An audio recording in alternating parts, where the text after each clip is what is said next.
3, 2, 1. Ignition sequence start and liftoff. Its meltdown, the critical Musk-Trump relationship, undergoes a rapid, unscheduled disassembly.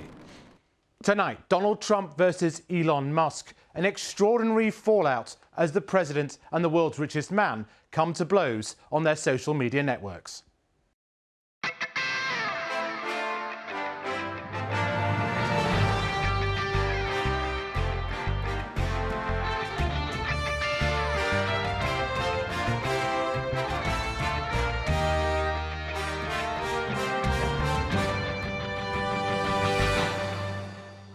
Good evening, this is Newsnight, brought to you every weeknight from Broadcasting House with the best insights and interviews live in the UK and around the world. Our panel tonight, former Chancellor Jeremy Hunt, joining us today alongside commentator Anne McElvoy.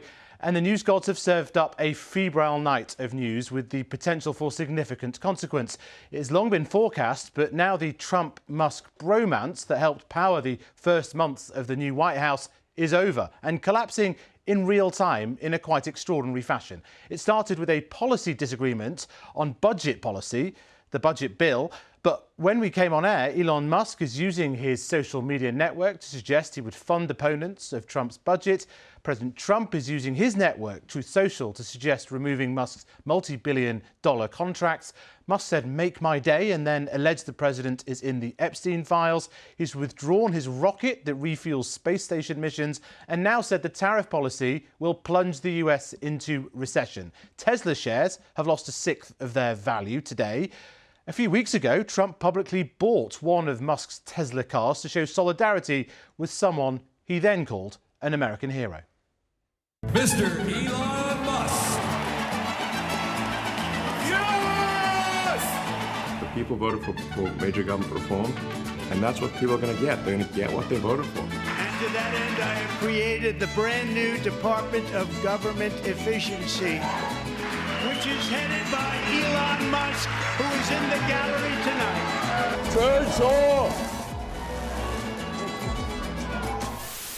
You know, I was like disappointed to see the massive spending bill, frankly. So this is not the end of Doge, but really the beginning. My time as a special government employee necessarily had to end, but the Doge team will only grow stronger over time. I've always liked Elon, and so I was very surprised. You saw the words he had for me, and he hasn't said anything about me that's bad. And he only developed the problem when he found out that we're going to have to cut the EV mandate, because that's billions and billions of dollars.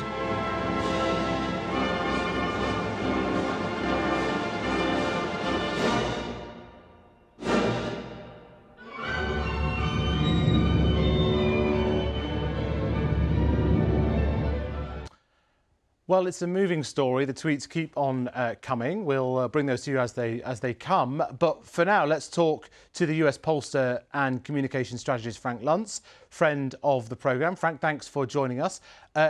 What's your take on what's going on? This is the boxing global championship, the UFC, the Super Bowl, the World Cup, UEFA. It's everything all rolled up into one. You've got the top politician in the world going up against the top businessman in the world. And this is going to be something that's going to grab America's attention. I know that there are people who don't want to discuss it because they think it's a distraction, and it is. But make no mistake, when Donald Trump and Elon Musk go to war, the world is going to be paying attention. And you know, many predicted that it would end in tears, this relationship. It sort of stuck together. It proved effective during the election. It proved impactful during the first 100 days of the Trump presidency. But no one really predicted that it would break up quite like this. No, and the fact is they went from 0 to 100 in a nanosecond, which is a surprise. And I think both of these people may regret it, may come to regret it, because the accusations are very strong, very serious. You've got two people who are litigious and two people who don't back down. These are very strong-willed individuals. This is an issue. This is better than, I'm going to date myself, but this is better than the divorce of Elizabeth Taylor and Richard Burton. This is about as significant as it gets. And at this point, this is the last thing that the Trump administration wants as it tries to get its tax and budget package through. They're focused on policy. They have a very limited amount of time, and this is a distraction that is not good for anybody. Frank, just unpack for us the importance, the salience of this big, beautiful budget bill. It seems, important issue of policy, of fiscal prudence, but really motivating this type of sort of raucous breakup and anger, really? Well, the focus is on tax relief. The focus is on getting the budget in order so you don't have deficit spending and this humongous debt. The focus is on the economy and affordability. But instead, we're talking about this issue. So that's why it's a distraction. And second, to put this in perspective, this is the most important piece of legislation that Donald Trump will offer, not just in the next 2 years, but the next 4 years. And it's very contentious. Democrats don't like it. He's going to need to get a unanimous Republican vote, and that's very difficult. That's what he needs to be focused on, to ensure that his own party is in line. And instead, he's going to be responding to these tweets, and they're both going to be going at each other. It's unseemly, but it is American politics where it's come. And unfortunately, this seems to be where we're going as well. So it raises real questions about whether he can pass this fundamental bill, because there'll be Republicans he needs who will be swayed by Musk's views. Yes, and there's an issue. There's a fight within the GOP right now between those who don't want to cut the health care program for the poor and those who want to cut it even more.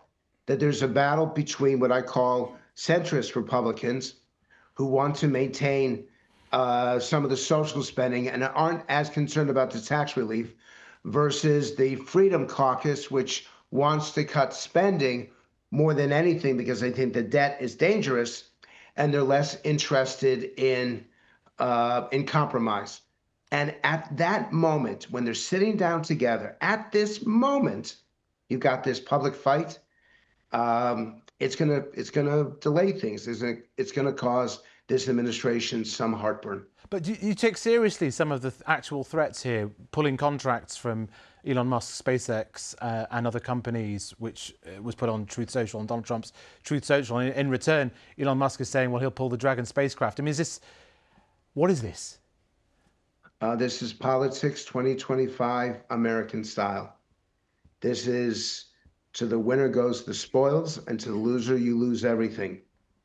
And this is what I've said on your program many, many times before. I don't like where this has come. I don't like what this signals for the American people, but it is what it is. And for the next 24, 48 hours, it's going to be what drives the press. You're going to be writing about it in the Sun. You're going to be writing about it in the Daily Mail. We're going to be writing about it in the New York Post and the New York Daily News. And it's going to knock a lot of other stuff off the front page, because the truth is Americans are paying attention when these two titans go at each other. Well, thanks for that, Frank. Let's bring in Mehdi Hassan, a British-American broadcaster and editor-in-chief of new media company Zeteo Media. He's so excited about the news that he stepped away from his vacation to join us. Mehdi, I guess that you... no surprise that this has come to this, perhaps the timing, perhaps the extent? Well, happy Musk versus Trump Day to all those celebrating. Thank you, Faisal, for having me on. I couldn't not come on to talk about this story. I've been making popcorn all day. It's been fascinating to see. Look, we all knew it would come to this. Anyone with a brain, two eyes, anyone paying attention. You said in your intro, extraordinary, the spat. And the nature of the spat surely is extraordinary. We've never seen two of the most powerful people in American or global public life go at each other in this way, in public, on social media. I mean, Elon Musk, who until very recently, until a few days ago, was a special government employee, top ally of the president, is calling Donald Trump a liar, has suggested he's a pedophile, and has called for his impeachment. And that was just this afternoon. So it's pretty extraordinary the way they've gone at it, but them falling out, nothing extraordinary about that at all. Some of us said this was inevitable. It was just a matter of when. And as a few people have joked on social media, it's very ironic that the bromance comes to an end at the start of Pride Month. But look, two thin-skinned, petulant, power-crazy narcissists were never going to be able to stay, working together conscientiously or in the interests of the nation for very long. And I just think, as Frank says, we're going to be occupied with this for the next few days, weeks, months. It will be interesting to see who actually goes through with their side of the threats. Musk is threatening a third party. Trump is threatening to cancel contracts. They're both BS kings, right? They both lie like the rest of us breathe. So it's very hard to work out, A, who's actually going to execute on their threats, and B, who's actually telling the truth about what went down. Trump is claiming this was to do with EV credits in his bill, that Musk didn't like cancelling EV credits. He claims Musk saw the bill. Musk is saying no. Musk is claiming Trump is in the Epstein file. So I don't know who to trust here, because both of them have a long track record of lying. But as I say, I'm just investing in lots of popcorn. So from a global perspective, the whole world watching this, and it was extraordinary to see it on the way up, building up, Mehdi. But clearly the tariff policy has shaken the world economy. And on this, these two powerful men were not on the same page. And that was pretty clear from the beginning. This could have consequences there? It'll be interesting to see what happens in terms of the pressure on Trump. We've seen Trump, that you've heard the acronym that some on Wall Street and now Democrats have jumped on, Taco Trump. Trump always chickens out. He's been all over the place on tariffs. Musk, to be fair to Musk, and I'm not someone who likes to be fair to him, even in government, as you say, was making noises about the fact he didn't like the tariff policy. He attacked Peter Navarro, the top trade guy in the Trump administration, pushing it. Now he's free from government. He's now saying, as he said this afternoon, that Trump tariffs will cause a recession in the second half of this year. Pretty big prediction from the richest man in the world, the biggest donor to Donald Trump. And I should remind your viewers in the UK, Elon Musk spent over $200 million to elect Donald Trump. We've not seen anything like it in modern times in terms of the money he put into this election cycle, and now he's claiming credit for that. So yes, it will damage Trump. It'll damage his economic team. Interestingly, Faisal, Maggie Haberman for the New York Times, who's very well connected in Trump world, is reporting tonight that Trump aides are asking top figures in finance, in media, in politics on the right to come out and pick a side. Right, so it'll be very interesting to see if Musk can actually get Republican members of Congress to join with him in opposing tariffs. Can he stiffen the spines of some on the right who were too scared to say anything, but might feel a little bit emboldened now that Musk's on their side, even though Trump may not? I mean, these are two big beasts, as much as I hate to say it, in the right-wing ecosystem. Right, Frank's got his hand up, which is a new thing. Go, Frank, what did you want to say? Yes, because that is very important, that Elon Musk was the enforcer, that a number of senators and congressmen voted for Trump issues, Trump endorsements, Trump people, cabinet members, because they were afraid of Elon Musk's money going into primaries. Clearly, that's not going to happen now. Clearly, that this division is actually going to give some Republicans more freedom, more capability to vote their own minds without having the fear that Musk's money is going to come in and defeat them. And in fact, it is possible that voting against Donald Trump at this moment for some of this legislation could have a positive impact on them raising money and them keeping their jobs. So this is not just about legislation. This is about 2026 and the election in 2028. I just want to, if we can just, let's bring in, I'd like you guys to hear, I don't want you to go away, but I want to bring in our domestic UK panel. There's a former politician here. Well, sorry, still a politician, I should say. Thank you. Yes, I won the election. I'll have you know, Faisal. Foreign Secretary. Many thought I wouldn't win it, but I did. And we've got Anne McElroy as well. You've met both men, Elon Musk and Donald Trump. I mean, extraordinary to think it's got to this. I mean, it's not politics as we know it. How do you even begin to unpack this as a potential, as a watching UK politician or a watching UK government? Well, first of all, I want to say it's lovely to be on the programme with Frank Luntz, who's also a good friend of mine, and I agree with every word he says. And I would say two things, really. The first is that as foreigners looking at this carnage that we're seeing in DC at the moment, the thing we have to take away, as if we didn't know it already, is the total unpredictability of the Trump administration. And the danger point for me, if we're trying to look at what could seriously go wrong in the world outside America, is that 3 weeks today, we have the NATO summit in Brussels. And I was around the table as Foreign Secretary in 2018 when Trump nearly pulled America out of NATO. And we've learned with Trump that the worst possible scenario is one that very often unfolds. So if I was Keir Starmer or David Lammy right now, I would be thinking, how do we de-risk this summit because it's a real red flag. The second thing is that we're all talking about this being like a big moment of danger for Trump losing the support of Elon Musk. But actually part of this is what he wants. He wants your news agenda to be totally hijacked with a story about, you know, the world's most powerful man going into battle with the world's richest man. It is fantastic TV.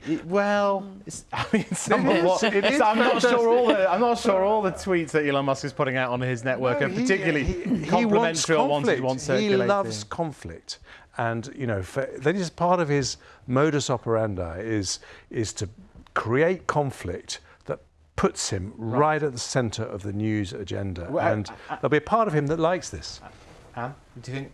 I think that's probably true. I mean, whether he likes it or not doesn't mean it could be bad judgment. I mean, politicians often like a lot of things that are bad judgment, right? And I think in this case, I mean, someone said to be very senior British government who'd been involved in the negotiations on the endless, big, beautiful trade deal, which never seems to quite be delivered for the UK, that they'd sort of given up trying to game the number of possible outcomes with Donald Trump, because at some point, trying to give them to Keir Starmer and say, like, there's 8, there's 9, well, there's 12, was not going anywhere, and instead came up with a rather sort of good, if sort of grisly metaphor of blue bottles. You know, if you're looking at blue bottles in a jar, you know it's going to land somewhere at some point, but you don't know when. So just wait until that moment and then make your move and have your policy. The problem here is got 2 very angry blue bottles in a jar with huge amounts of funding and huge egos to match. The one thing I slightly see a little bit differently to Frank Luntz, which is, in the end, it's Donald Trump who has a MAGA movement. I mean, he has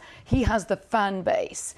Elon Musk certainly clearly has a fan base, not least through X and through his supporters. But we haven't really yet seen a figure be able to come out of that Silicon Valley world with a more libertarian worldview and build a political movement. What we have seen is a Donald Trump with his extraordinary flair and his guile and his duplicity and his many other qualities, but he has been able to build a political movement which has absolutely knocked America's Democrats and the traditional Republicans for 6. So I wonder in this case then who you would bet on in the UFC on this one. Yes, Mehdi, surely Donald Trump keeps his MAGA base. That's like base case here. Very much so. Yeah. Anne is 100% right that the MAGA movement is Trump's. It's very cultish. They actually turned on Musk briefly over Christmas when he came out for highly skilled visas for people in Silicon Valley from India. And he had to kind of back down over that, and he started attacking Keir Starmer over quote-unquote Pakistani rape gangs to try and get the MAGA folks back on board. So he knows that. But I just want to make a point. I want to agree with Jeremy Hunt there, who said this is all a distraction. In a sense, it is. And the distraction is from the bill itself. And the bill itself has been described as the greatest upward transfer of wealth from poor to rich in modern American history. The Congressional Budget Office says the transfer of wealth is very clear. Rich will do much better out of it. And Musk's objection to the bill is not that. It's not that there are too many tax cuts for people like him in the bill. His objection is that Trump isn't cutting more to healthcare and to nutrition for poor children. So we should remind ourselves, actually, on that big issue, they're not actually in disagreement about tax cuts for the rich. They're in disagreement about how much to screw over the poor. And similarly, when it came to Doge, which will be Musk's legacy in government, I mean, the Lancet Medical Journal says we might see 15 million deaths between now and 2040 as a result of Musk's cuts to the US aid budget, which came with Trump's blessing. So in terms of impacting the poorest people in America, the poorest people around the world, Trump and Musk are not on different sides. On that, they're on the same side. So, Jeremy, you met Elon Musk at a time where you thought you might be able to do some sort of investment deal for a car factory in the UK. Like, what is that process like? Well, I think there is something else that's very interesting about both Musk and Trump that is very different to the normal sort of big business leaders or big world leaders that you deal with. It's very personal for them. And, you know, Elon Musk was seriously considering putting a Tesla factory in Europe, and he was very favourably disposed to the UK because London is the second global centre for AI after San Francisco, and he liked the UK. Obviously, he's not such a fan of Keir Starmer, and he's changed his mind as far as I can tell. He might change that. He might want to apply for asylum the way this is going, I have to say. But what do you do in this situation in terms of dealing, if you're the UK government? I mean, do there's nothing you can use. You stick with Trump, don't you? You watch in horrified fascination, don't you? It's a bit, someone once said. But he's weaker. The rather president cynically, someone once said of the Iran-Iraq war, it's a pity they can't both lose. I mean, I think if you're the UK government, you try to just keep rowing your boat there and trying to got about a month of relief on those steel tariffs, but we still don't know if that's going to be in perpetuity. You've got the state visit coming. It's Donald Trump who's going to come get the golden coach going up the mall. It's not going to be Elon Musk in the golden Tesla. So, I mean, I think the days when a Tesla was going to come. For a start, if you look at the Tesla share price, I don't think we're going to be building factories anywhere else in Europe anytime soon. You're obviously not going to go into a hostile position. I think Rishi Sunak had to go, didn't he, to sort of cuddle up to Elon Musk. I remember at that AI summit, there was Elon, who came and went, and obviously sort of, I don't think had much serious intent about the UK. Maybe you know differently, Jeremy. But he also has sort of looked at expanding in Germany a lot, and that seems to have stalled. So I think the whole Tesla business looks like it's got its own problems. I think you probably, if you're going to make a bet, UK government, you're going to bet on Donald Trump. So we've actually, thanks Mehdi Hassan there for joining us. We've got Michael Wolff, the biographer of Donald Trump, joining us, I think. Hello, Michael. Great to have you as well. What's your response to what we're seeing today? Well, the most powerful man in the world and the richest man in the world go head to head. So what the outcome is, I don't think we can tell at this point. Not yet, anyway. Yeah. And is this where you thought it would end up? It is, exactly, because, well, let me put it this way. Everybody falls out with Donald Trump. Everybody who works with him, it ends in tears. It ends in public humiliation, public firings, indictments. Nobody gets out alive. And I knew that this would happen to Elon. The difference here is that Elon has the resources and the will to fight back. And did you expect this level of vitriol between them? And do you expect Musk to be able to, if you like, land some political blows on the president? Well, Trump always operates at this level of vitriol, so that's not a surprise.